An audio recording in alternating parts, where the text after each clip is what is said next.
Definitely not a typical December. One minute I'm sitting there and it's feeling like about 70 degrees right here in the middle of Durham, North Carolina. And the next minute I'm sitting here and it's feeling like it's around 50 or so. But you've got some folks that don't think that global warming really exists. And you have to wonder what they've been thinking about it. They've been watching the weather over the last several years. So that's some of the things that are going on in this part of the world, and definitely something that I've been noticing. Also had a chance to get out and about, and of course, seeing most of the folks either not wearing masks because they are, I assume, vaccinated, or there's a lot of folks did have the mask on and we're still staying protected in that way. I know if you jump on a bus, you definitely have to wear a mask because the bus drivers are going to make sure that you have it on one way or the other. So that's something else that's going on. And of course, we are in the middle of December, which means that we're in the middle of a lot of people thinking about the bowls in terms of football, and also thinking about the wind down of the NFL season. And none of my teams are doing all that well. The Carolina Panthers aren't doing that well. I'm a lifelong Vikings fan, and they are not doing that well. But I've been following in that same tradition because I've been doing fantasy football for over a decade now. And once again, my team is doing very bad. That's right. I'll be playing in the Sucker Bowl, and I'll just have to get over that and just have to realize that that's something that happens in life sometimes. And of course, it's been fun catching some of the things going on in the entertainment space. I saw that, I believe it was Rihanna that got named as and I want to say she got a title, like maybe she even got a queen title or something like that from her original home of Barbados. So they were offering her that and everything. And then I had also seen a Latin American artist, I believe it was Shakira, that was getting a lot of attention because she had gone somewhere and decided to have a refreshing glass of lemonade. And while she was having that refreshing glass of lemonade, she was also showing that even though she may have put on some age in terms of years, she has not lost that beauty significance and that whole beauty that she's had for decades. And a lot of people were praising her for that on social media, be it Instagram, be it Facebook, or whatever. And no matter what you think about Tom Brady, you've got to admire his wife, who apparently rescued a sea turtle. And that was also on social media big time as well. And I know my dad probably appreciated that, even though I haven't talked to him about that in recent times. I need to give him a call and find out what he thought about that, because he is a big fan of turtles. He's even had a large land tortoise at one time or another, until that land tortoise passed away. And that land tortoise lived in Dad's backyard in a doghouse. That's right. That's where Buttercup hung out at. And he's had other turtles, everything from little small turtles to some that are more the size of boxers, to a number of other types as well. And definitely has always had an affinity for turtles,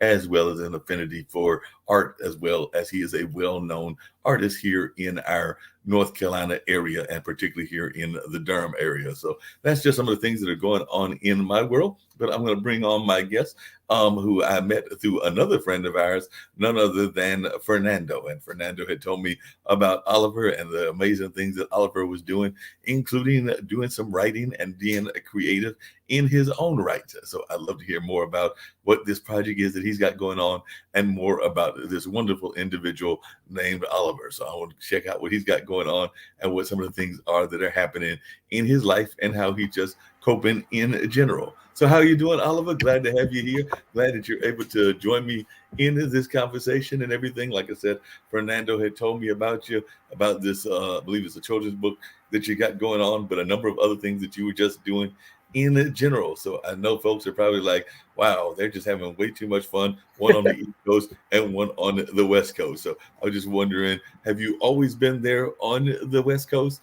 And exactly a little bit about your own history. I know Fernando shared some, and of course, we talked a little bit on LinkedIn and stuff like that. But I'm sure our fans that are all over the world, because we have about 150 countries that we're in, and then of course listeners in all 50 states, be that through LinkedIn, the Facebook, YouTube, and a number of resources. We're even looking at Instagram and Reddit and some other distribution points as well. So if you tell our folks a little bit about you, I'm sure that they would love to know more about who Oliver is.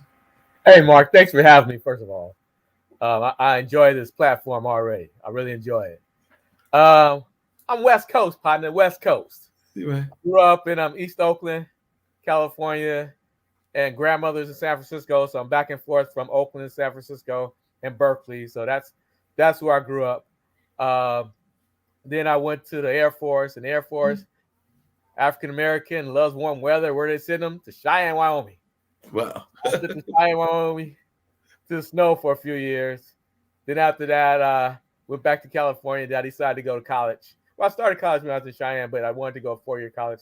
So I went to Xavier, New Orleans. Okay. And so that's where I did undergraduate major in political science and business. And from there, like I wanted to teach for a couple years. Mm-hmm. I taught for a couple years, middle school. And I'd say it was a couple years. I did it. After that, I was like, I'm going to do something new. And a friend of mine was starting had a startup company. Hey, Oliver, come join us. Like, we don't know what you want to do. I want to do with you, but come join us. And because there's 2 engineers, so they needed somebody else with a little flavor, what have you. But I found out that I was helping them with marketing and advertising, and I ended up really liking marketing and advertising. Like, hey, this is the world I want to be in. So as startups go, it didn't go as far as they had hoped. And went back to the Bay Area. I went to Arizona to do that for about 8 months or so. Okay. Went back to the Bay Area. And my aunt's a nurse. She's like, Oliver, what you up to? I'm like, little this, little that. You know how we do it. She's like, no, Oliver, what are you really up to? I said, I read Wall Street Journal every day, the advertising section. Mm-hmm. And I was interested in advertising. I don't know how I'm going to get it, but I'm interested in advertising. And she said, I just met a woman at the basketball game the other day who said she can't find African-American men to hire for advertising. Oh, wow. And for some reason, I thought of you, and I kept her card. As of course, I called, I followed up, got an interview, and then called again, got an interview, and was accepted. It was really amazing because it was an African-American advertising agency in Oakland, California, and the CEO was Carol Williams. Oh, wow. Carol Williams made Strong Enough for a Man, but Made for a Woman. Mm-hmm. That's her. And Have You Driven a Ford Lady? That's her. And so that's what she was in General Market Agency. And then from the General Market Agency, she started her own business there in California, with Clorox being her first client. So that's it. Then from there, I went to advertising. And at first, they didn't know because in my pitch, I gave them business ideas and marketing ideas. Creative. They didn't know where to put me. So they ended up putting me in as an account executive in advertising. So just managing the projects. Yeah. So that's what got me into the creative world. Wow. Do you think that we're doing enough in terms of advertising that's got a diverse viewpoint? Because I know even sometimes when I watch advertising now, it's very much seems to be geared toward middle America, which can be a very white viewpoint. And in some cases, it might even be a white woman viewpoint, depending on who they're trying to target and everything along those lines. I do know that I do see more people of color in the advertising, but I'm not sure that we're targeted as much as the amount of money that we spend, because we do know that we spend a significant amount of the money that we bring into going into commercial shops and commercial places and things of that nature. I've heard that sometimes we spend more going out than we do actually bringing in. So we definitely spend maybe even more than we actually earn in the sense of where our money goes. And definitely a lot of it doesn't even go into our own neighborhoods and our own businesses. But I was just wondering your thoughts about that. Yeah, I think the advertising, and perhaps is where you are, but the advertising is pretty diverse now. Okay. I see a lot more African-American males and mixed males, what have you. But the main thing is we're not getting the money. So, right, as you know, we are the fuel. African-American culture, soul, whatever, we fuel everything. Right. And so we kind of let that go. So what happened was, well, you probably know in the radio station, the word urban, right? We get the African-American market, and then we got greedy and said we could do Latinos as well. And then that's called urban. Mm-hmm. And then once it became urban, then white people could do it and say, oh, we're just doing urban advertising. So the urban grew in advertising, the big agencies, and it's African-American specific agencies that went down. And I see that in radio as well. Yeah.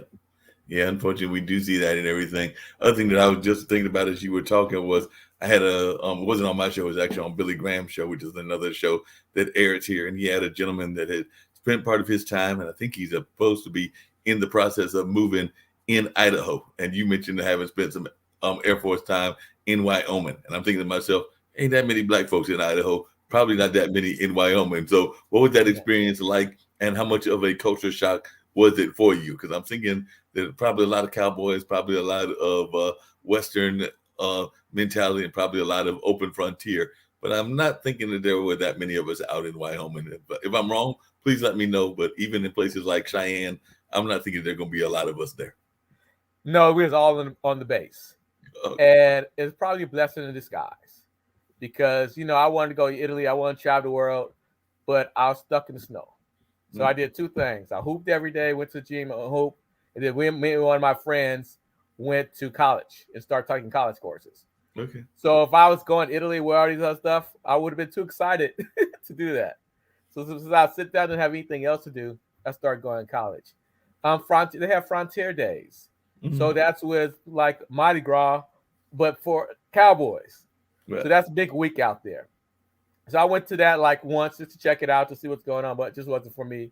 Usually to deal with African Americans, it was the weekend.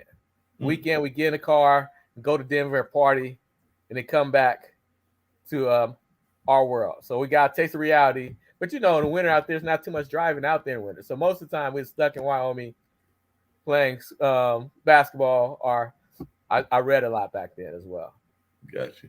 Who was going to the Frontier, just stereotypes of what you think it was. We went through that. Mm-hmm. We were sitting in a restaurant that's kind of like Cheers. Uh-huh. Everybody knows your name, and I was sitting there. I never go out. I only go out to dance. I'm not one to go out, sit, and just talk. But it was somebody's birthday, and I went out there. Okay. I go out there, and it was a Latino guy, and we went to the Cheers, and this white dude come in looking like he almost got beat up, and he's like, "Oh, you gotta save me! They almost beat me up." And my Latino friend's like, "Oh, let's go see about it." I'm like, "Well, that's his business. That's not my business." Right. And then so no, we gotta go. So we went, and so we went out to Cheers bar to a cowboy bar. He went in there just like it's the boots and everything. And the Latino guys started talking crazy. And they started fighting. So it's a big old riot. Right there, wrong place, wrong time. But I had fun. The guys, I'm from Oakland. Nobody's shooting anybody. So just little punches and everything. But it's this culture. Like, I'm not going to follow a Latino guy mad to that was my wrong. Following to a cowboy bar. You had to go step into that cowboy bar and get into one of them. What was it, like Eddie Murphy or one of them kind of situations where exactly. You like, I do not need to be in this particular environment. I'm in the wrong environment. Tell me a little bit about Cougar Sims Productions, because I know that's your company and it's been going on for a while. So I'd love to hear more about what it's all about and when you decided to launch it. Because like I said, if you looked at the LinkedIn profile, it's not a new company, but it's one that you've had on your mind for a while and you've been doing it for a while. So how did you go about creating Cougar Sims? Well, initially, like I told you, I was blessed to work at Carrie H. Williams Advertising. And when I was there, I was an account executive. And so account executive, manage the products, make sure the creators do what they want to do. But basically, we're in charge of the budget. And we had the budget come down for 2 commercials. And it was like $300,000. They're going to do 2 commercials. So weekend worth of 2 commercials. And I'm looking at every line item. And I saw the production company made 30% of it. Like, they're going to make about $100,000 for a weekend worth of work. So, like, this is amazing. That sounds like good business. So, again, it was an African-American ad agency. We're working on Maxima with their client, and we're going to do a commercial for them. So, we go out to do the commercial, and I'm like, I want to be part of this business. So, I started asking people what they do. So, I'm the cinematographer. I know what the lenses are. I know what the lens is going to get the director what he wants. I'm like, what's the director do? I talk to the director. I'm the one to capture the story. And all that stuff's over my head. I'm the grip. The one person said, I'm the producer. I'm like, well, what do you do? I make sure the people on time. I make sure the thing moves along as it's supposed to. I make sure that they stay on budget. I'm like, well, shoot, that's what I'm doing in the ad agency. So I just basically grabbed her and hugged her and followed her around all day to learn as much as I can about it. As I was there, I was like, wait a minute. We just got this money from Maxima to do this commercial for African-American market, and they got African American actor, but no one else was African Right. American. So you got 40 people crew coming down, get paid to do an African American commercial, and no one else was getting that. And so at that point, I was like, I definitely like there's a market for me here. So within the next couple of weeks, I told a friend of mine, told a couple of friends, like I'm doing this, start meeting with people. And one friend had the fashion show called The Magic, and he was gonna do something like, yo, I'll do a commercial for you. So he said he's gonna pay me $5,000. I was like, great. And I found a team to make it happen.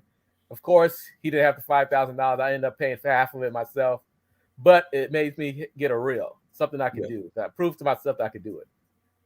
So I made that happen. Told Carol, Miss Williams, like I'm out. I'm doing this advertising, this production company. She's like, no, you can't leave me.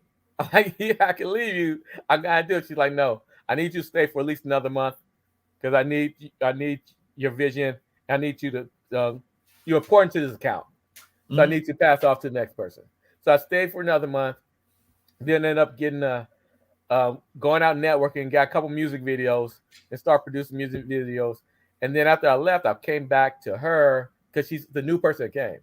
And it's like, hey, Oliver, I just want you to download what you know to this person about the Maxima account. Great, because I was really good at Maxima. I met the head of Nissan North America. He was in a focus group and he heard my insights. Like, yo, we want to talk to you often. So I had a good relationship with them. So after that, I went to the agency, and Carol walked by me, and she's talking to herself out loud. We just got this census commercial. No money, no time. How are we gonna do this? And I'm like, well, my team could do it. Like, you just started. What do you mean? I'm like, my team could do it.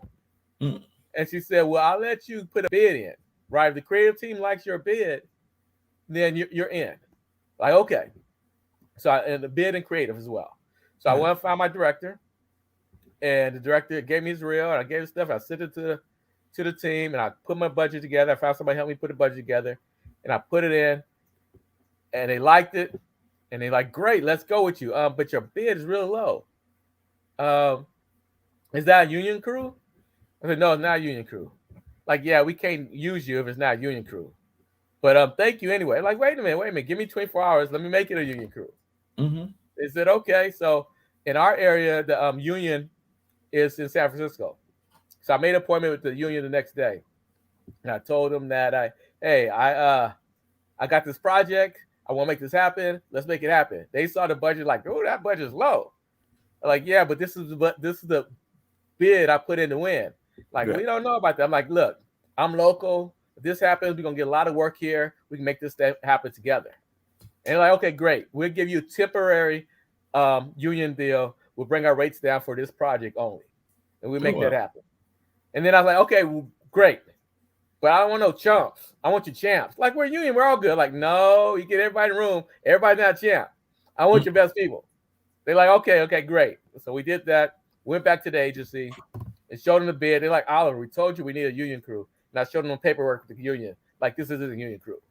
And so that's where I got my first commercials, doing census commercials throughout the thing. And then on set, I'm talking to the sound guy. And I'm like, what other projects have you worked on? Oh, I worked on The English Patient. Okay, like, very good. We got those top people.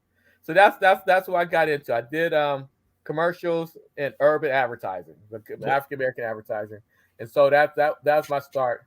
And then from there, I had a friend who knew me as I already had my commercial company doing that.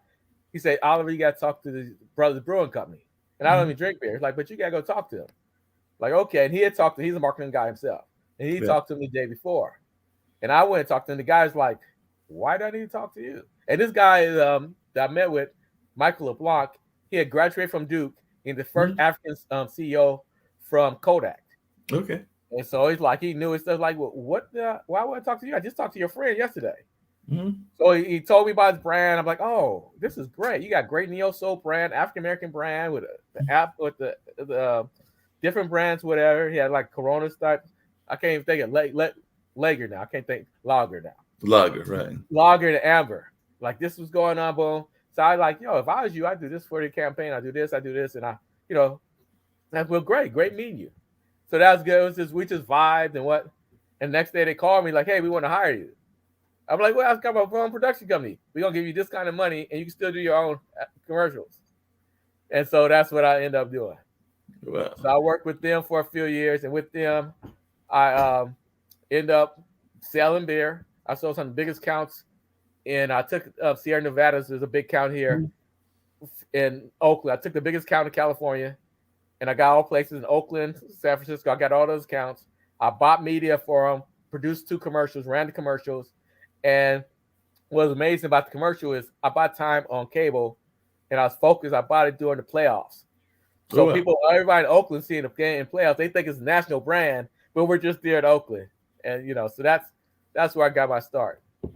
Now, one thing I noticed in all of these stories is that, which is a testament to you and everything, is that a lot of times people get intimidated before they go into even trying to do anything. Whereas it seems like if you have something on your mind and you think it's worthwhile, you dive head first in and ask questions later. And I'm not sure which branch you served in, but it's almost like if you were a Marine, it would be that Marine attitude and everything. So I was just wondering, has that always been your business attitude? Because I know a lot of times people will shy away from doing business and even shy away from going after entrepreneurship because they're afraid of a failure. But it seems to me like you have almost the opposite kind of viewpoint. You're kind of like, if it's on my mind, I'm going to go for it.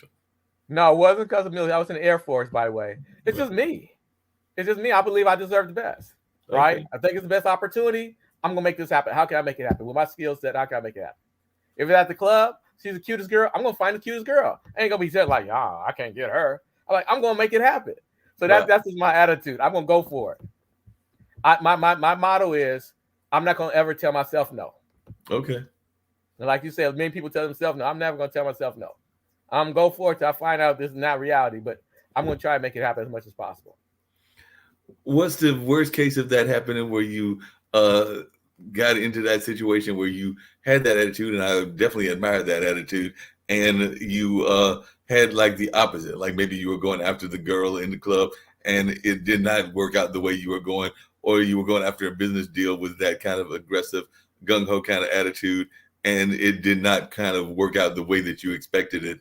And how did you bounce back? Because I'm sure that even with that attitude, there have been times that things have not gone your way, whether that was in the dating life or whether that was in the business life. And I just wanted to know how you bounce back in those attitudes. Because like I said, I understand the attitude of going for it all the time, but we all have our failure moment. So if you had that failure moment, how did you bounce back from it?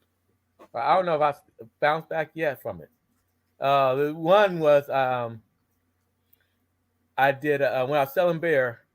I'm walking around all the cool neighborhoods and stuff. So have the cool bars, what have you, but they also have the boutiques. Right. And I see the boutiques there. I'm like, boom. Like, I wish I had something to sell to them. While I'm walking there, I can sell my beer, I can sell something to them. So I end up starting me a perfume company. Okay. And so read a couple books about it, found resources, got my perfume all made and everything, and just went head on. It was great. I was making money. I was going to parties and what have you, doing perfume. And then I got a letter right when I got the website up. Like, phone call is kind of weird. Like, we're from back east, and we sir, you got the Flirt 24/7. The perfume's called Flirt 24/7. Flirt 24/7 brand is great. It is out now. Like, yeah, it's out. Okay, we want to order it soon. All right, thank you. A few weeks later, we got a letter. Cease. do not have this out. It was from L'Oreal. They claimed they had a perfume called Flirt. Oh, and my Flirt 24/7 was too close to theirs. And so you would need to stop. So at that time, I did a music video for MC Hammer, and was in the editing suite. And I don't care what they say. I'm going to still sell my perfume. And he's like, oh, look, they'll sue you so bad that your great grandkids will still be broke.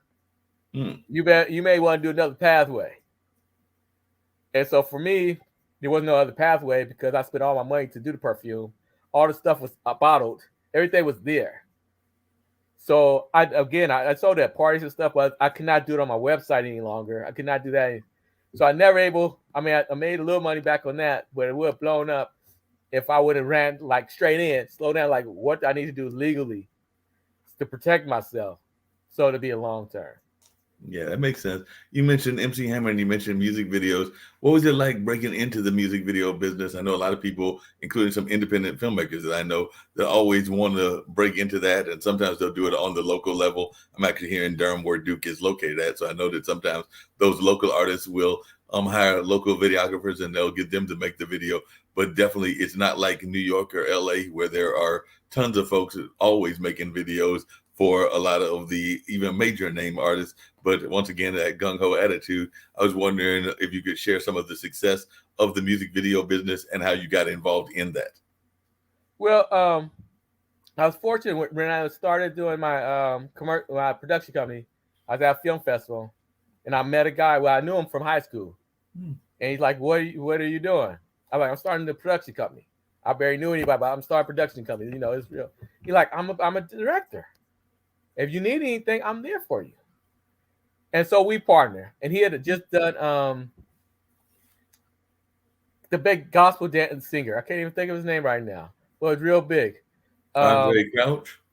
No, but dancer too. He mostly raps. He mostly talks. However you hit me, oh man, it's gonna come to me.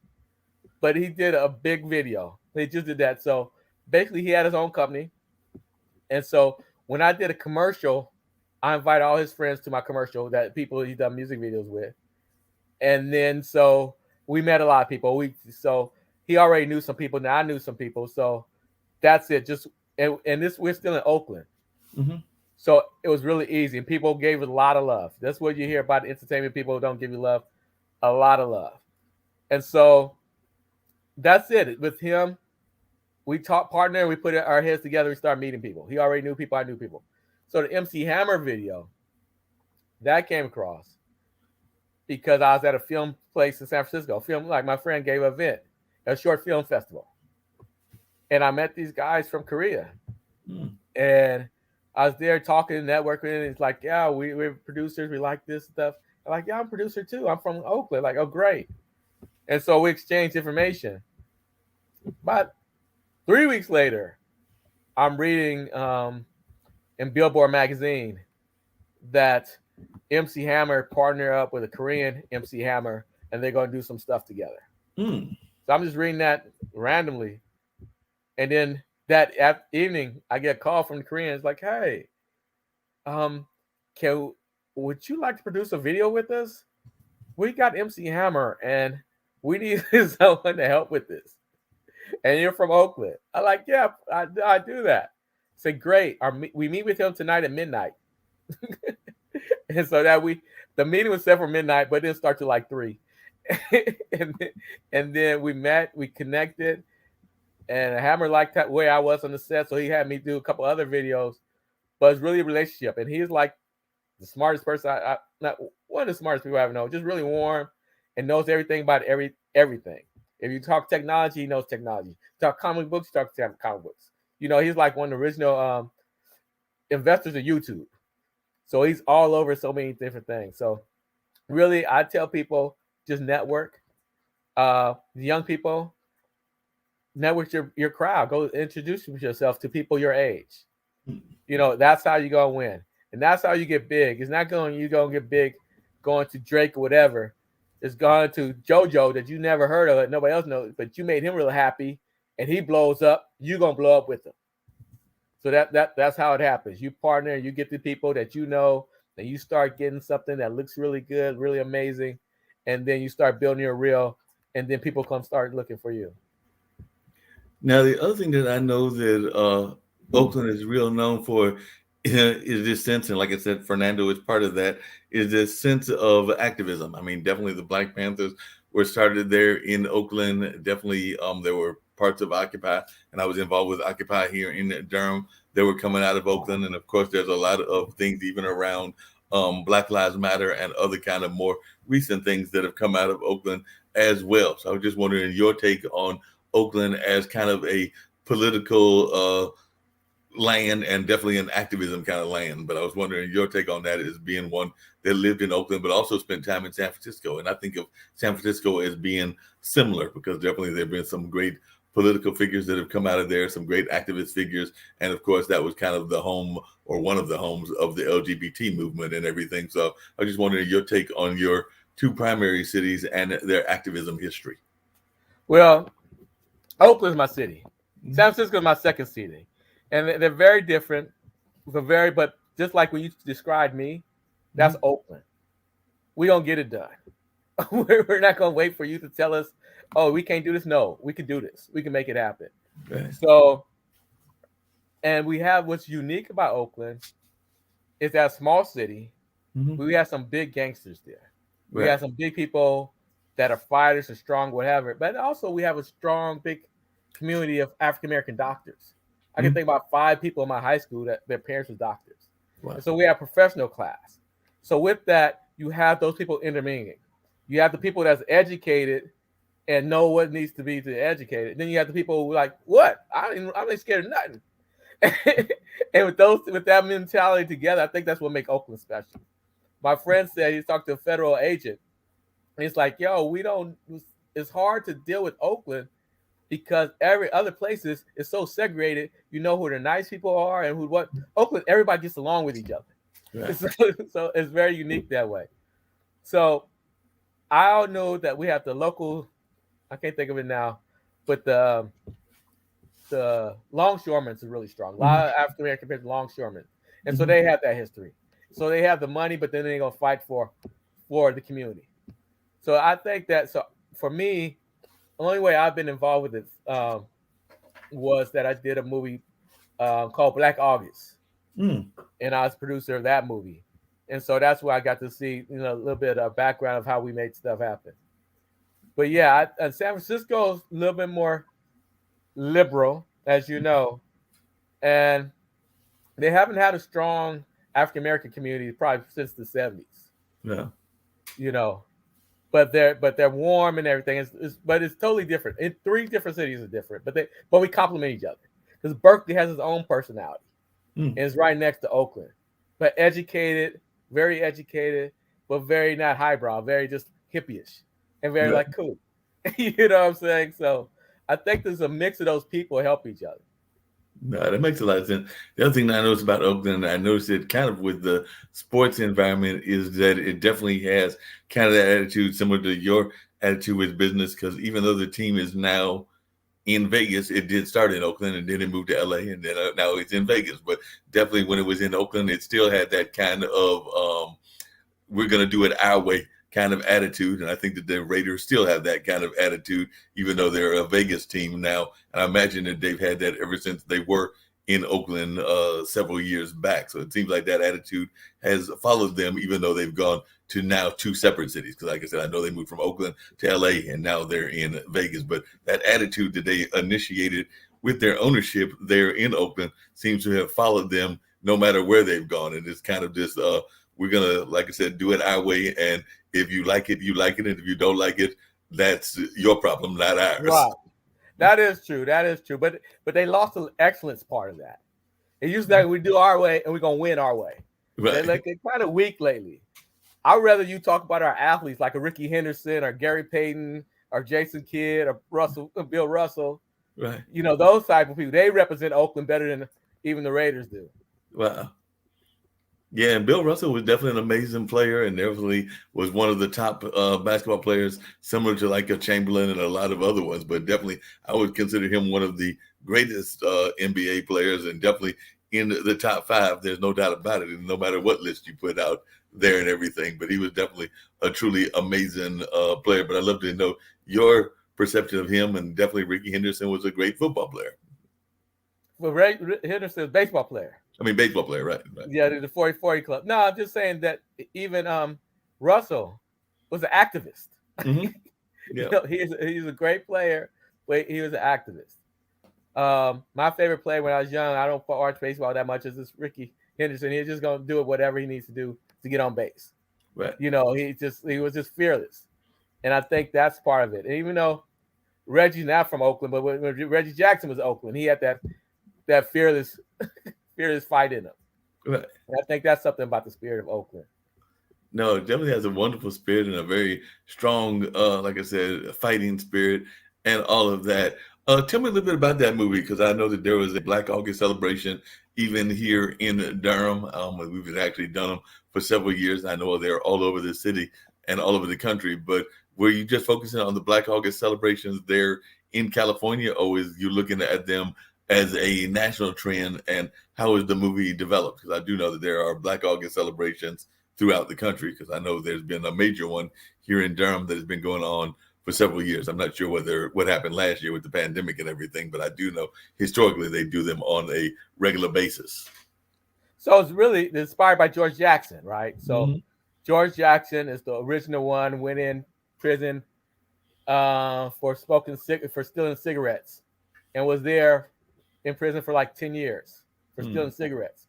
But he got revolutionized when he was in the prison, Right. and so his brother, I don't know if you know, his brother tried to get him out, and they went shot some police. They shot the judge in Marin County, Right. and so his history is kind of like a Malcolm X type of story in that area because he's very educated and fearless in the Oakland story. So that was the original Black August. That happened in Black August. So, and we did the movie based on his story. Okay. And so, I was invited to do the movie. I had a meeting, and they asked me, like, Oliver, this is the movie. Here's the budget. Who's behind it? And I said, no, thank you. Like, you don't want to produce it to be your first movie? I'm like, no, thank you. I have to pass on this one. Just the budget, I just don't see it. And with the music video, it's $20,000, maybe $50,000, but that's $1 million I'm responsible for. And I wasn't confident that the people who they end up doing it, well, kind of doing, like J.R. Ryder, basketball player, he's a funder, and they had some other funders. And I'm like, no, I'm just going to pass. And so I went home, and that's with the same director that I've been with. And I went home, and my wife like, your director's on a movie, and you're not on a movie? Like, no, this one's not for me. She's like, you better get your butt back on that set. So I went back on the set, and I said, hey, I just want to be a PA. I just want to be a production assistant. Is that okay? Like, oh, we're sure. We'd love to have you. So I ended up being a production assistant. Production assistant. We're supposed to shoot it in San Quentin, but they wouldn't let us. So they ended up shooting in Las Vegas. I was out there in the prisons helping direct the film and everything there. And then halfway through, maybe like 80% through, they ran out of money. So they had all this good footage. They ran out of money and just stopped. And they owed a lot of people in the city money because they weren't doing exactly what they needed to do with the money. And so it just stopped. And so, there was no, I was just a production assistant. So I was okay. I could just walk on. So what happened, and I don't know if you know, can't think of his name now. Why I can't think of his name? But from CSI, the African American that used to be in CSI, with the nice eyes. I apologize. I get his name. That's all right. I'll think of it in a second. I'll look it up and everything on the original CSI. Yeah, original CSI. And the women love him. Every time he's on set, like, ah. You talking about Gary Jordan? Gary Jordan, yeah, he is our star. Okay. And so, so 3 years later, one of the actors was talking about on Warner Brothers set, talking to someone else, said, yeah, we did something with Black August, and executive passed by, like, we've been looking for that movie. Do you know anything about the movie? You're like, yeah, I know the people who did it. So they connected with the people. They gave them some more money, and then they tried to start it again, but nobody would work with them in Oakland because they owed so many people money. Wow. Then they called me up. So, Oliver, can you help us finish this out? And I said, yeah, I can make that happen. So what happened is I called the different people, brought down the editing price, brought down everything, and they finished part of it there. And then they came out to LA because I'm in LA by this time, and we built a set and all the inside jail scenes. We just redid them, and so we knocked out the movie. So he was able to finish. So I went from a PA to one of the producers at the end of the movie. Oh wow! Ended up going film. In terms of marketing and advertising, and like I said, that's definitely part of your background. And then I want to get to the filmmaking as well. What do you think is the number one mistake that people in general, but we as a people, make when we try to come up with our marketing and our advertising campaigns? We don't budget. Mm. You gotta spend money. Right. You gotta spend money. You act like Marvel, like, oh, Marvel, people just gonna go. Yeah, people gonna go, but they spend a lot of money so you can remember them. Right. They spend a lot of money to advertise in movies, whatever, what have you. So you can't do that nationally, but you can do that on a local Mhm. level. You could buy, like what I did the Brothers Brewing Company. We did it all Oakland, but it Okay. felt national, was big, and Mhm. it moved the needle. But if you don't have a marketing budget as well as hustling, like the rappers going store to store, hey, this is my project, this is my project, this is my project, letting people know, you're not gonna go anywhere. So get Yeah. your budget and don't forget your hustle. You need to go out and meet people and connect with people. No, I definitely can agree with that.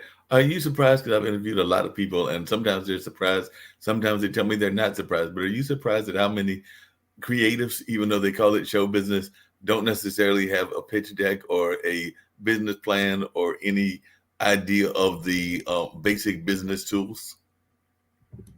No, it's a different world, you know. So they just have to learn that. I Right. mean, because if you're creative, you are creative. That's who your being is. Mhm. But again, following the rappers, they didn't just stay being creative. Right. What if Michael Jackson was like Jay-Z? Or you know what I'm saying? If he was Mhm. selling red leather jackets, Right. how much richer than him? But he was happy just being a pop star. This Mhm. generation now is like, oh, we're gonna be everything. You Mhm. going I make you sell drinks. Well, I need to own part of that company so we can Gotcha. own drinks ourselves. So they really just have to change.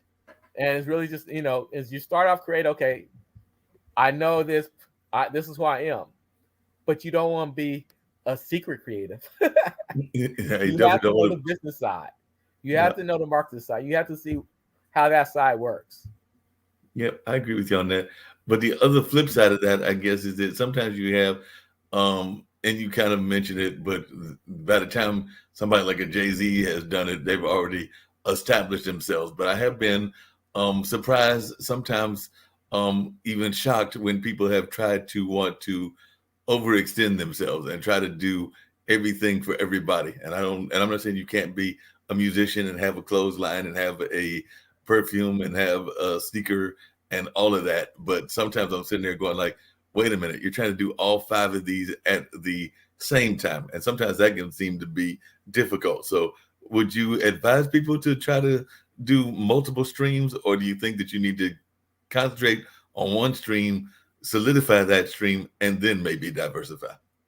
I, uh, it's different today Mm. because of social network. Because basically, you're a brand, Right. right? So if you're wearing clothes as you do music, that those clothes, people are gonna see it. So to your point, I would dig in on something first and be excellent at that one thing. Right. I would do that. However, Kanye, Hmm. his fashion does makes way more than his music right now. Right. His fashion stuff with Adidas and Louis Vuitton, two of the best direct designers out there today. The one that passed the other day, Virgil, he's Hmm. because of Kanye, Hmm. right? So he didn't put himself in a box. But you gotta know your strengths, Right. right? So I know I'm really good at this, and I can do this and this. But Right. perhaps if you want to be in a perfume company and you're not good in it, find somebody that is good in it Hmm. and partner with them. Right. You know, but I think that um, you know, again, you have to have something. I try to teach my son. You gotta have something that's really, really strong Gotcha. and focus on that. But beyond that, once you get the momentum going, get your brand going, like, yeah, I buy cupcakes from Fat Joe. That fits his brand. I see him eat cupcakes every day. I eat cupcakes. Let me get Fat Joe's cupcakes, right? So Yeah. I've seen some artists done it with the potato chips. They got rappers on potato chips. Mm. We eat a lot of snacks. Right. So I think if it's a natural fit, it'll be good for you. When No, that some makes, people are doing just putting brands on other stuff, it's not gonna work for you. But like no. 50 Cent went from water. He made money, real credible money with the vitamin water because he said, "No, I don't want you guys to sponsor me. I'd rather take shares."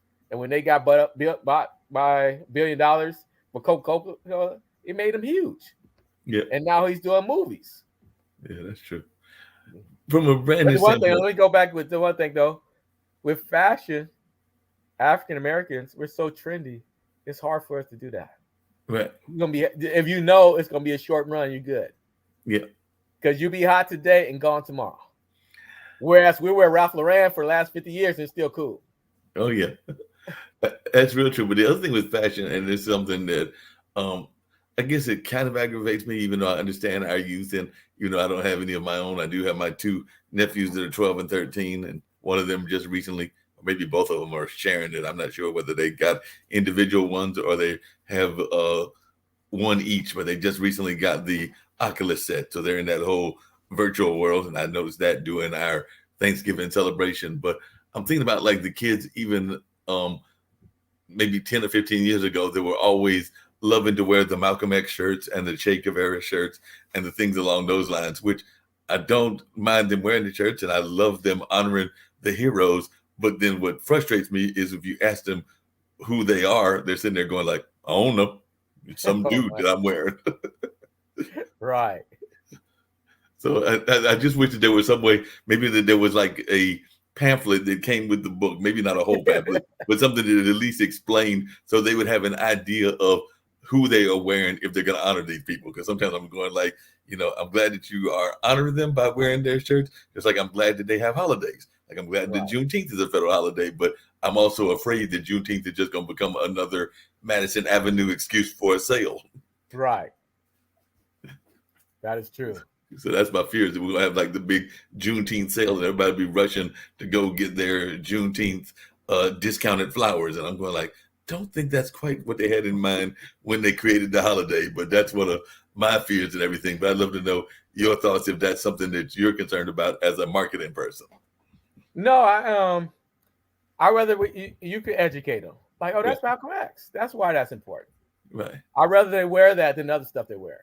That's true. If they're there and if they're moving in that direction, you can just kind of, oh, that's cool. You know why that's cool? Because his parents was taken away from him at a very young age. Right. But yet he still was able to change the world. Right. Yeah, X. All right, brother. Okay. You research them. Right. YouTube them. Yeah, send them to YouTube University. That makes sense. Just send them to YouTube University so they can learn about why they're wearing the people that they're wearing. Yeah, I like that. Actually, I might have to do that some more oftentimes and all of that. So I do understand that attitude.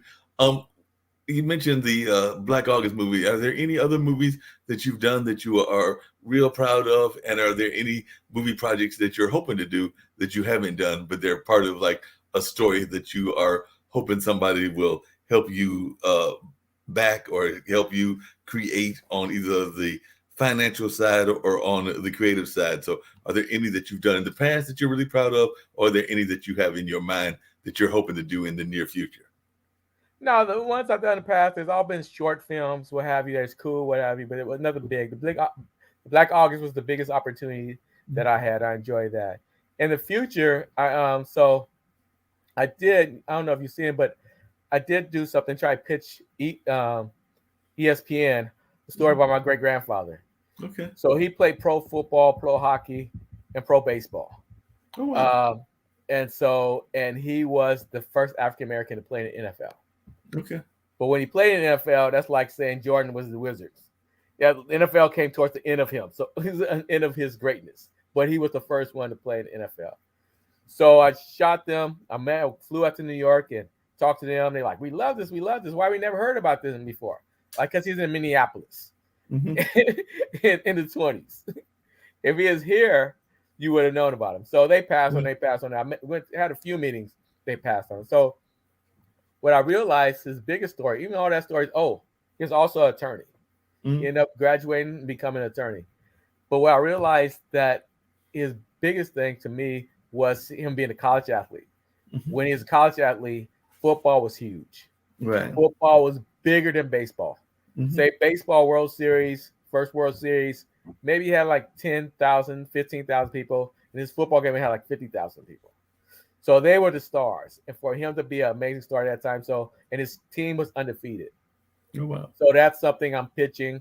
I got people working with me to develop it, his story as a youth. And his whole story is amazing. He also was, I remember reading his Guinness Book of Records.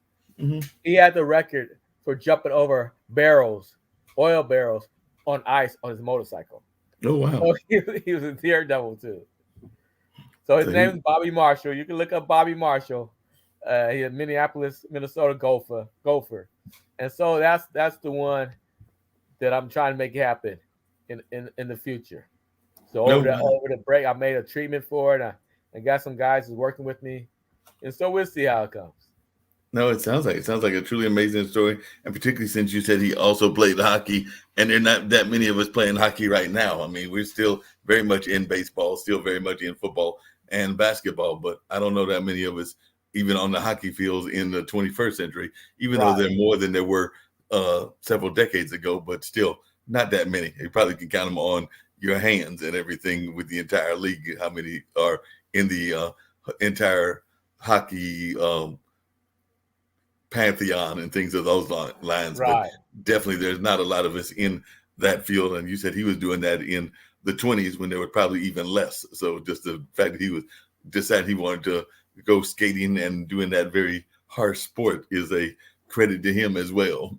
Right. And they said he was good. He was good in everything. Bicycle racing. I'm looking at in college, he raced bicycles as well. I guess that's what sports in college. So he raced the bicycles, ran track, football, baseball. And so, but he's most known for his football and baseball too. And he also managed some teams as a baseball player.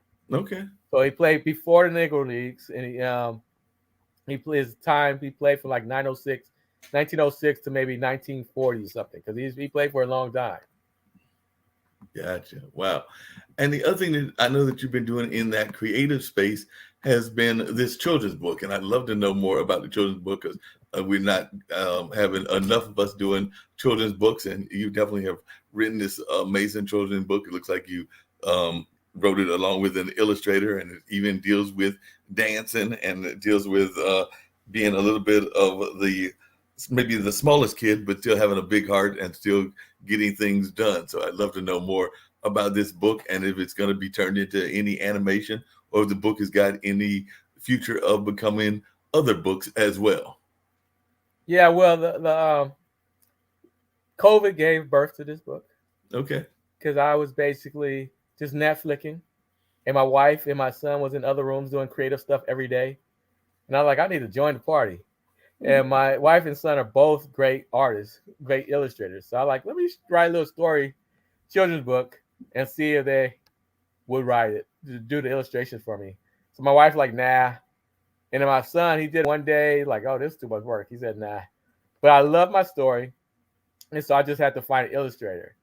And my name is Oliver. So, of course, I have a lot of nicknames. And I found out, like, every sentence, like, what's up, little O? What's up, Ollie? What's up, this one? Like, I need to find one name. And my favorite name, and my friends used to call me, is Ollie Scully. And I'm like, that's great. So I was going to name him Ollie Scully. I'm like, who else would know that? So then I came up with Ollie Tamale, right? So the first book which I haven't published yet, was the first one, was just him learning how to ride a bike. Okay. So that's my first story, him learning how to ride a bike. And then I need an origin story. I'm like, who's this Ollie Tamale? So the next one was him learning how to ride, showing that he could dance, and discovering tamales, and discovering that he loves tamales. So that's it. Then I wrote a third one. And the third one was about him playing double dutch and football. So really, loosely based on my life and my son's life, and just adventures of like a 7 years old, just playing first football game, dancing first time, learning how to ride bike. And so when I finished the book, it's really to see how it's done. I did it. Okay, I made it happen. It looks good. Okay, great.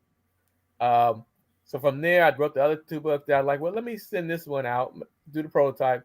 And then I started wanting to look for an agent. And so I went to the book agents, and I went to all the websites.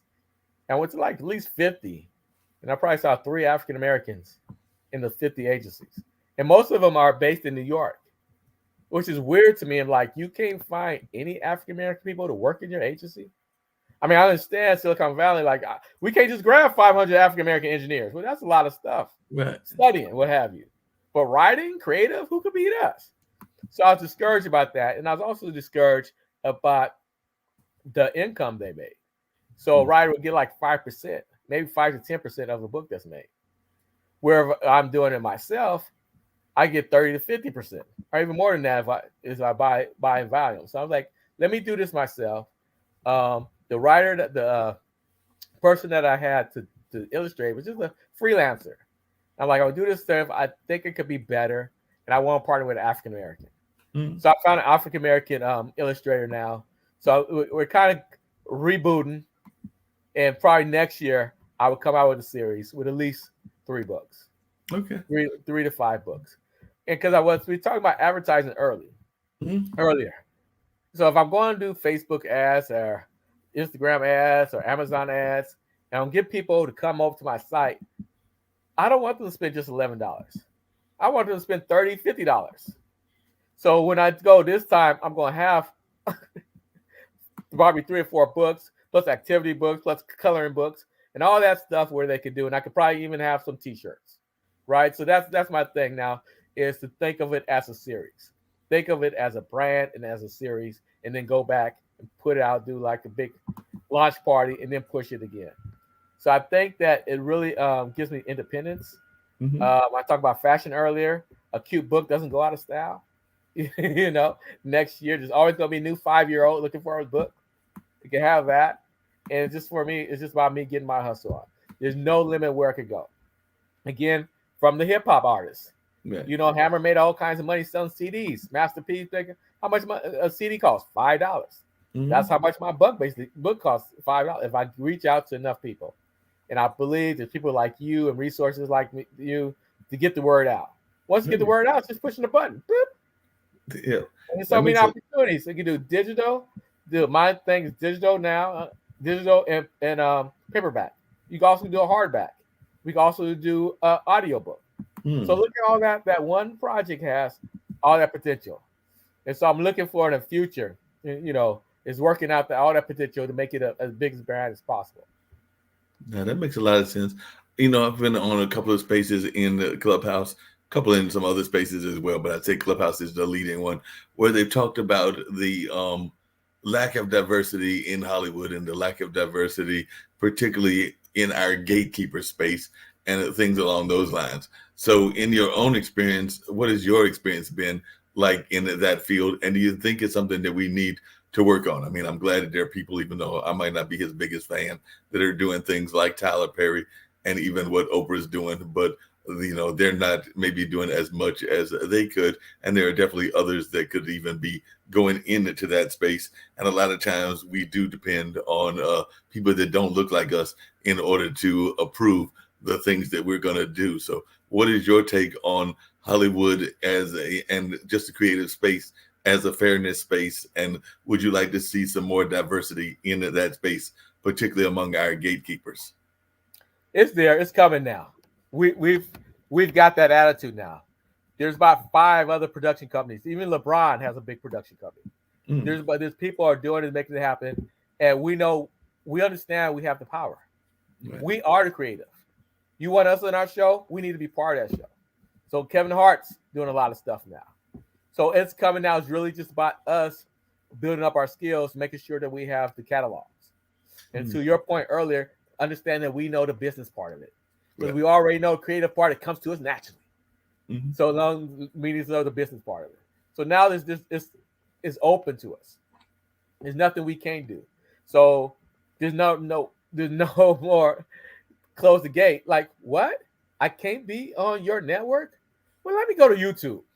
Let me go to Instagram. Right. Let me go, you know what I'm saying? I already have a following. And we go to them now, to the networks or what have you, with power. Like, it's not just a pitch. I have 3 million followers who likes mine. So I think really now just going back to holding your own power and going to the table with strength. And I think I've seen there's like a dozen big people that's doing that right now. Shonda Rhimes is the one that's doing. She has a huge deal. So the people we're happening now.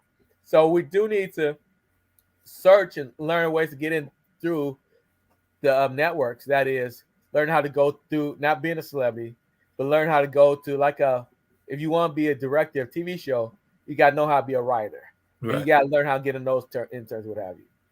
But it's growing now, and if people want it, they can have it. Hmm. Now that makes a lot of sense. It is definitely a growing field. I'm also seeing a lot of people, some that I admire, some of it that I would consider almost like trash art or definitely pop art and things along those lines. But what is your take on those artists that are using NFTs and cryptocurrencies as a way for them to get their artwork out there? I know that I'm part of a audio puppet troupe, and they're always talking about the NFTs that they're using, and they're definitely talking about some other forms of what do they call it, blockchain technology to get their word out. But as a creative, is this something that you're looking into, or is it something that is something that you would not touch with a 10-foot pole? No, so I forgot to say my son kind of inspired me to do a book because he's writing a book, and he's 14 and he's writing a middle school novel. Oh wow! Right, so he's probably about 28,000 words into the novel. It needs to be between 35 and 40,000 words.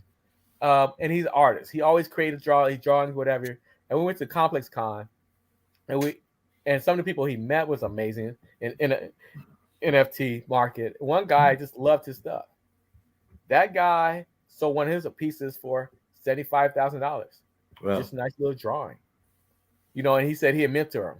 So for me, my goal would be for him, my son, to do his own cover, and that'd be an NFT, and that gets the blast, and maybe somebody buys it big, but it gets the PR. And like the book is amazing too, which everybody can buy the book. So I think you gotta find a way to make it work for you, right? I think that it's you're not in the loop. So it's all trend. It ain't nothing here but a trend. And Right. know that you're not in the loop. So with him, like, yeah, maybe we could get on, maybe we could get this money as well. That's good. But don't think that's the only way you could do it. Know that it's a loop. And just as they start to loop, you don't know when the loop's coming. Like when I was like me, I was very popular in high school, right? When we go to parties, it's good. And then we see some people coming in, we didn't want in the party, we just leave the party, that party fell off. But I was in the loop. I don't know when Musk could just say, "Oh, I'm not using that NFT anymore. I'm using that one." Everything just splits. That's what I'm saying. So understand that it's a betting game. It's not real. It's really about real art. It's about who these people think that's hot. Right. It's like the other art you see where they do a banana on a wall and they're like, "I'll pay $50,000." It's because somebody said that was hot, and the other people believed them. Like, yeah, that's hot. Boom. So as soon as they close, you don't want to be on the other side of it, like musical chairs. Right. You don't put out your thing. So to me, I mean, it's going to continue to go on, but it's a trend. But you don't know if it's going to be hot or cold or where you're going to fit. That's very true, and everything along those lines. One thing that you said was how your kids are involved in the art world as well, and your wife is also. So it sounds to me like one of the things that y'all are doing that I wish more artists would do, and I'm not saying that everybody has to follow in the same footsteps, but it would be great if we found ways to use our creativity to build what some people call generational wealth. So did you always know that your kids were going to be into the creative space? And do you and your wife, because you said she's a creative as well, encourage them to go into that space? Or would you be perfectly happy if they decided to become accountants? No, I have him on the STEM, STEM, computer science, robo, and then he always just do something incredible. He designs shoes. I want to design shoes. I want to do this. It's just this gift. And so we're going to keep it a balance, but it's his gift, and we're going to try to see how we can enhance it. How can we nourish it? So he doesn't, I mean, he writes, like sometimes I have him write, and it takes him forever. I'm like, you've been writing for 5 hours. Then I'll read it in like 2 sentences. But it's the most amazing sentences that I ever read. Like, oh, whoa, okay. And so, because I'm more of a project manager, I'm doing stuff because, okay, there's not something that needs to be done. Let me do it. But he just has a gift. So he's amazing. He loves it. And so I haven't pushed him that way, but I nourish it. So he sketch. We get them best pens possible. He also sketched on the iPad. He's done one art piece he did on Sketchbook. Then he did the same thing on iPad and it looked amazing. So we make sure he has the iPad and he makes sure that he has the tools that he needs to excel. Yeah, that makes a lot of sense. I know that the founders of this network, they oftentimes talk about our education system, and they feel that in a lot of ways, while we're in the 21st century, we're teaching 18th century values, and they get frustrated that we don't teach about because I think one of them is a pension attorney, and the other one is an engineer.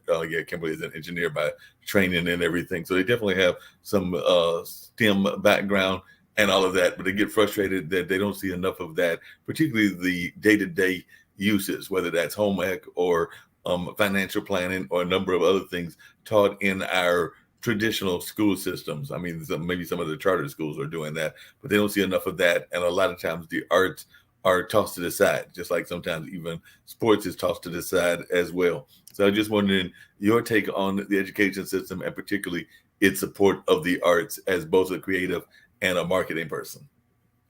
Well, we just have that. Mm-hmm. It'd be nice if we could give this purpose, give it direction, but we have that. We created jazz, we created hip hop. Some of the stuff we created, we have that. What we need to know is how to keep it as a brand, Gotcha. to grow it. You know, Disney is a big corporation because somebody drew a mouse, right? So that initiated it. And so for them just to create that and to grow. So I think that art's going to be there, especially now. It's beyond traditional art. Artists going to find stuff like you say on Instagram, on like a lot of stuff that I see my son does. He'll be on Instagram and it's like he follow that artist stuff and he follow that artist and learn. And you can do that from anything. So it's the parents' fault, the community's fault to give them opportunities and give them challenges. Like, can you do this? Can you do this? To have them grow that. But if we're going to just count on the school, we may fail. Gotcha. But it's opportunities are there for them now. Yeah, I agree. Do you have the fear, or is there any fear in your mind that, and I agree with what you said, that we've created so much powerful things, whether that was jazz, whether that was blues, whether that was hip hop, or even a number of other styles. I mean, shucks, our instruments are very much instrumental in country music because the banjo actually came out of Africa, and there's some other instruments that they use regularly that came out of the African nations. But I do notice that sometimes ethnicities become the trend of the day. So definitely there was a time that urban was very hot, and you alluded to that very early in the interview, and we can include the Latin population as part of urban. But then I wonder, as the Latin society becomes bigger, do they kind of push us out of the urban market and become the more major force into that, meaning that Madison Avenue starts paying more attention to the various Latin American cultures, and they're not one unified part of that because it's a very broken up kind of society. Because I mean, something that Peruvian likes doesn't necessarily mean that the person from Honduras is going to like it, or the person from Chile might not like what the person from Argentina likes. And I'm just using those as examples. But we also know that there is a growing Asian market as well, whether that's Indian Bollywood kind of movies or even some of the music coming out like K-pop and things along those lines. Do you have any fear that we might become marginalized in the sense that we're not as popular as we used to be because of newer ethnicities coming in and having a greater stake in the pie? Yeah, no, not at all.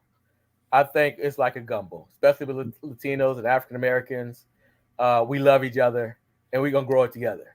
Mm-hmm. And so, and it's good that it's a mix, because a lot of other cultures like our culture more than we like.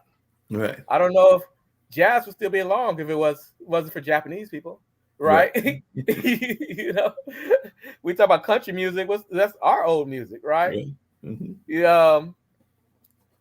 Talking about R&B classics. Latinos love that more than we do. Wow. And so they carry it. So we carry it. I think that we always have this unique thing. African Americans is unique flavor that everybody wants. and we'll switch up. Mhm. So I think that, and you say Madison Square, the people over there in New York, they don't really matter anymore. Mm. It's really about the influences, and influences can come from anywhere. Right. And they're not more of like, oh, I'm you, it's segregated. Like, oh, that's hot, I'm hot. Let's get that direction. Right. So I'm not Yeah. concerned. I think other people could be concerned because they can't figure us out. But Latinos and African Americans and Asian, bring it all in, Mhm. and we grow from each other. Yeah, that So makes it's like, sense. even like I talk about our fashion goes out style, but Chinese kept it up, street fashion together, Right. right? So we grow together. So bring whoever to the party. We're Mhm. still well, but we still got to compete. Oh yeah. We still have to compete. Oh yeah.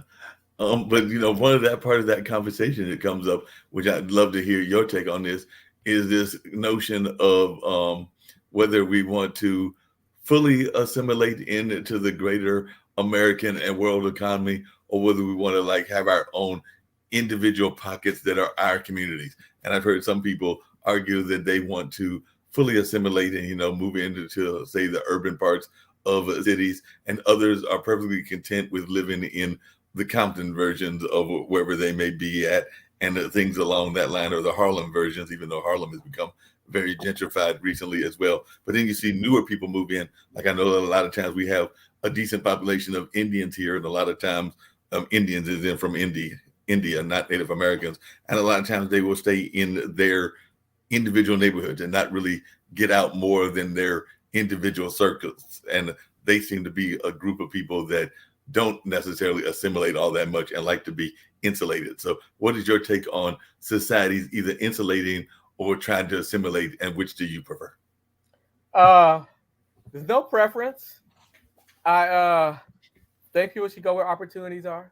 Mm-hmm. I think that some people are about to hustle, Mm-hmm. and they're gonna make stuff happen, and some people aren't. And come to now I'm old. Right before, like, I'm just staying in a black neighborhood. Like, cool, you have a kid. If that black neighborhood is a little bit violent, you don't want to go there. Right. But I also see like with LA and Oakland Hills, African American, mostly African American, upper income. LA has that area as well. So that I make sure that my son visits that area. I make sure that he's in everywhere. But I think that we kind of just slept on it, right? Because they're talking about they're taking over our lands, these cities, But like, dude, that drugstore was there for 50 years. Y'all never did anything with it. Mm-hmm. We, as a family, we could have done something with it, Right. and we chose not to. And Right. I think it was hard for us to deal with. We're as our nature, we're so individual that we don't. We believe in America more than anyone else. We're super independent. Where other groups are like, yo, let's do this together. Let's buy a home together. Let's work together. And so that's one of the things with African Americans. Like, well, you're 18, you out, do your thing. Like, we're still figuring it out. Mm-hmm. And other cultures, like, stay home, let's make money together. And then the house next door to us came available. Let's buy that together. Right. So it's really a culture thing. No. But I would like my son to be able to go anywhere. No. I'd like him to feel comfortable anywhere. No, that makes sense. Definitely wanted to feel comfortable anywhere. I know a friend of mine does a Black business conference, and a lot of times he gets frustrated with what we call the solopreneurs, which is basically people that are one-man shops, meaning that they are one-man businesses, and therefore they're not really passing the wealth on to their family. And definitely it also runs a greater risk of failing because it's basically being run as a one-man or a one-woman shop. They may have one or two employees, but they are very small in the frame, whereas some of the other entrepreneurial businesses make it a point to hire other members of their community and also try to make it a more than a solo type business and things along those lines. So as one that has been in that business space, would you agree that that's something that we need to get away from, is these solopreneur kind of businesses? It's really about relationships. We got to be able to deal with each other.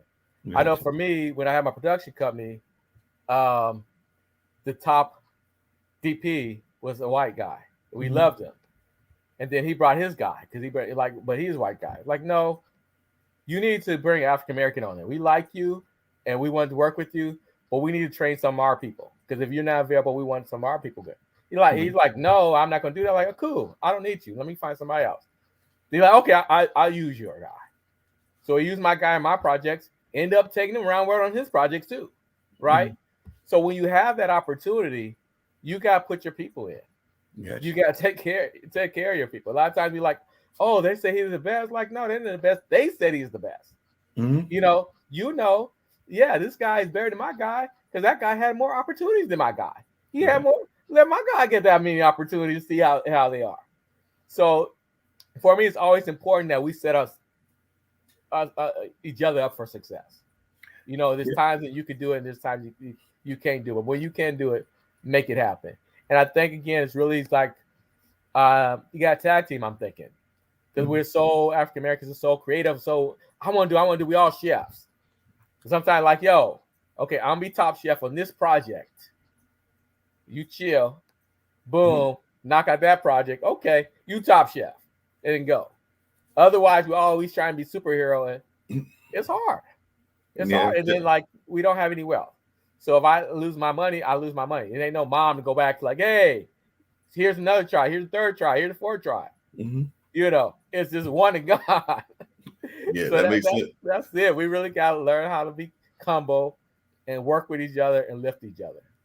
Yeah, and speaking of lifting each other, the other thing that frustrates, I know not just myself, but others, is when we do kind of what amounts to a cheapskate version. So a lot of times we will not pay our people what they are worth. And like I said, I've got a number of musician friends, and I know that they get frustrated by it because people will be trying to get them to do the freebie, the free performance, the hookup performance, things of that nature. They would never ask their plumber for a hookup performance, and they're definitely not going to ask their dentist or their doctor for a hookup performance, but they seem to want it from their creatives. So what is your reaction, and you've been in the game for a while, when people come to you and they want you to do something and they want you to do it without getting some sort of compensation?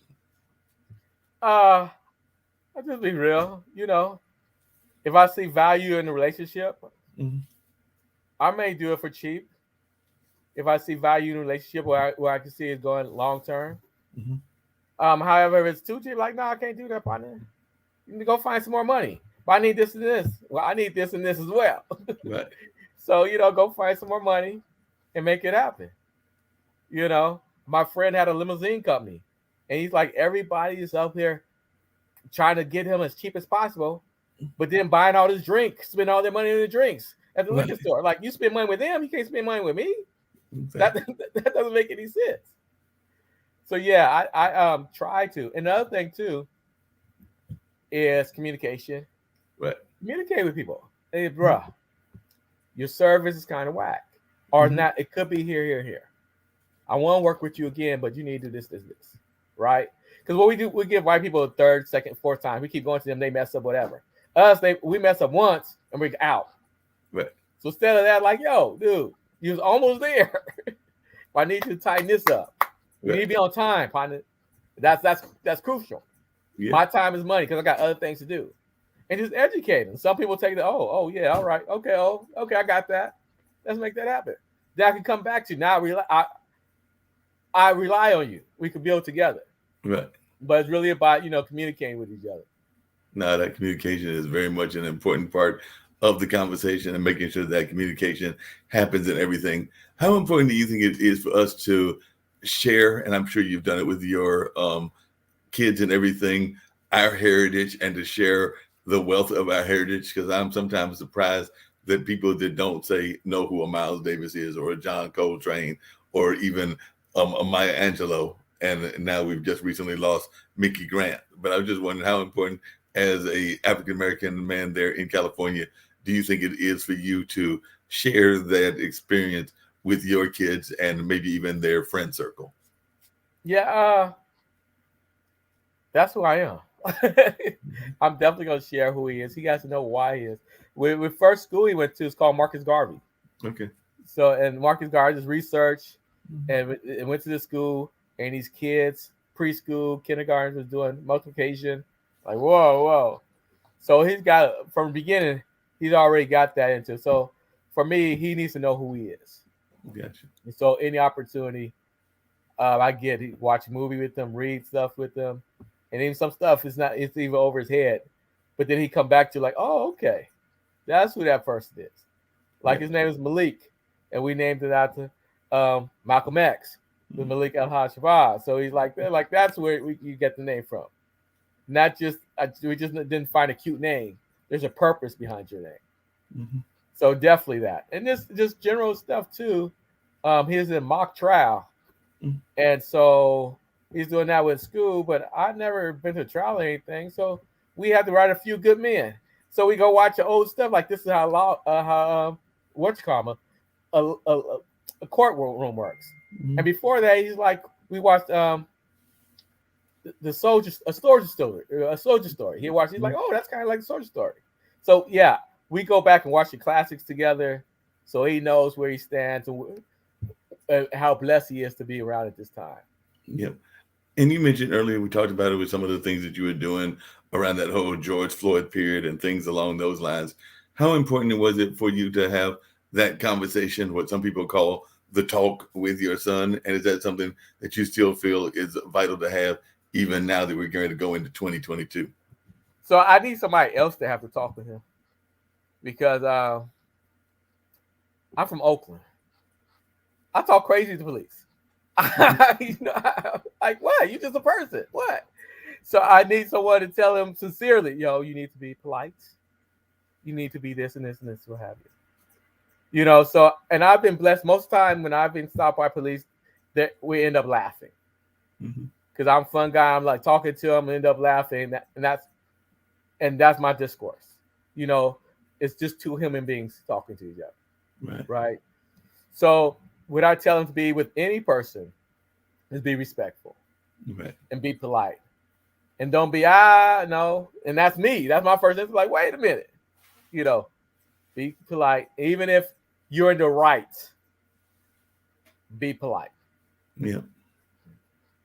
Yeah, that makes a lot of sense and everything. Well, Oliver, it has been totally a pleasure talking to you, getting to wind everything down. And I've thoroughly enjoyed this conversation, going all over the place and learning a lot about you and learning a lot about what you've got going on. And definitely, I love to have people come back on. So I definitely want you to come back on whenever you have the opportunity. But I have two questions that I always ask people toward the end. Is one, where people can find you in terms of social media. And like I said earlier, the network is on in 150 countries thereabouts, and definitely all 50 states. So we love to hear people's message of positivity and hope, not just for our people, but for the global community, particularly at this time that we're in the middle of, when we're in the middle of this pandemic and the climate crisis and a number of other things. So any message of hope and positivity that you would like to leave folks, I'm sure that they would love to hear that and how folks can reach you. And like I said, I would definitely extend the invitation for you to come back on anytime that you want to share more about the book as it continues to get developed, and hopefully the movie project that you're working on about your father will get done and we can help you make that happen. All right. Well, I love the dinner party. The dinner party is amazing. I definitely come back. You can find me on social. You can Cougar Sims. I'm Cougar Sims on Twitter. Not much action there, but I'm there. Cougar Sims on Instagram. You want to look at a few pictures? I'm there. If you want to meet me, Oliver Sims at Facebook, Los Angeles. There's you're going to have some conversation. My website is cougarsims.com. You go to cougarsims.com. You can meet me there. And so that's the best way. And then also LinkedIn, Oliver Sims, and LinkedIn. And LinkedIn is very professional. I like LinkedIn. I met a lot of good people. And the stories there are just more inspiring on LinkedIn, But my home is Facebook. I get to see my friends grow. I get to tell more of the stories. Where Instagram, you show 2 pictures and like, what's that? You're just bragging. But Facebook, I get to tell, hey, this is behind the scenes. This is what's going on. Look where we're going from here. So that's where I'm at there. The book is called Introducing Ali Tamale. Introducing Ali Tamale is on Amazon, Barnes & Noble, anywhere digital you want to go, is there to go. All right. It's wide open now. My positive thing is it's wide open. Believe in yourself. Market yourself. Dig down in. Find your craft. Make it as dope as possible. And then go tell the world. You don't have to tell the world all at once. You go one by one, and it builds. And that's my goal. Is get out there, let a few people know. They tell a few people, they tell a few people. But if you just stay there, nobody will come to you. I'm sorry, that's not how it works. You have to get out there and be your own advocate. No doubt about it. Appreciate that. I think we're going to close out this segment with a little bit of music from none other than John Coltrane. So I'm going to play this video from John Coltrane, and we'll get on out of here with this music, and you'll see that playing before I hit the end broadcast. So we're going to hear a little bit of John Coltrane's In a Sentimental Mood.